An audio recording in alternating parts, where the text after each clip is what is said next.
The Senate is expected to keep tweaking their tax plan for the next few days before a final vote sometime later this week. Now, at the same time, congressional leaders are holding meetings with the president about the budget.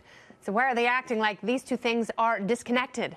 Joining me now, Reason Magazine features editor Peter Suderman, whom we call Suderman Computerman. All right, let's crunch some of the numbers and whiteboard some of these scenarios. Suderman, welcome back to the show, by the way. Thanks for having me. It's wonderful to have you. So there is a gross disconnect between cutting taxes and tax reform and spending money in Washington, D.C. And you have pointed out that people in Congress act like these are two completely separate events that happen in separate universes. Why is that?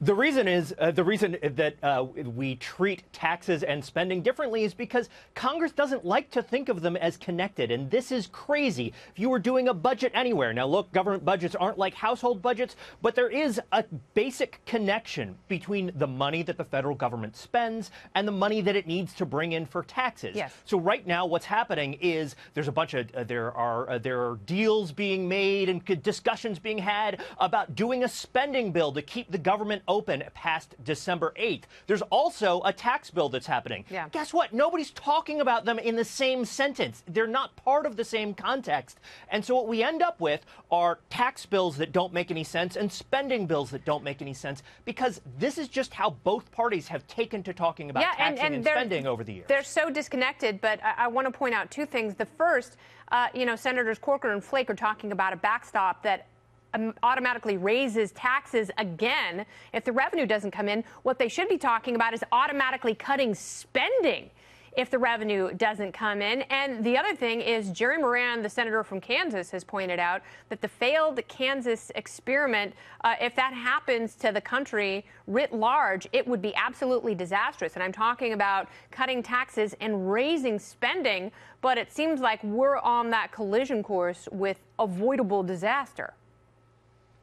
What's going on right now with the budget is really just a giant mess. It is a mess that we have been seeing that has been getting worse for decades. And there's not really a fix in order. I think there are some good elements to this tax bill, but Republicans are in many ways trying to have it both ways. They're trying to say, well, this is a tax cut for everybody. Yeah.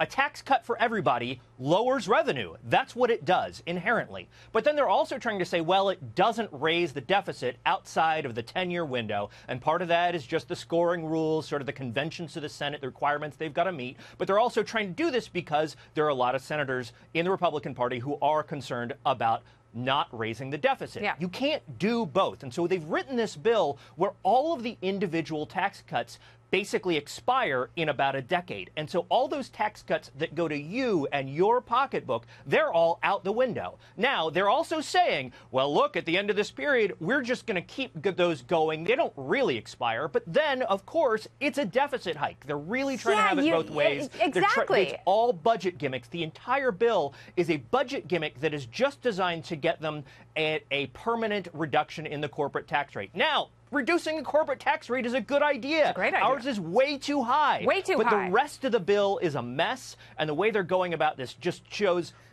that they're not really thinking about the larger budget problems in a kind of in context with spending. They're not thinking about the larger structural problems, which will ultimately bring the economy down, because if they were doing that, they would responsibly address spending, because that's exactly how you do it. You don't rely on future receipts. And I understand that instinct from supply-siders. What you rely on is responsible spending, cutting taxes, allowing people to have their own money. And if more money comes in, that's fantastic. It doesn't mean you have to spend that money. It means you can give that back to people. Yeah. And then they can spend that money. Go ahead.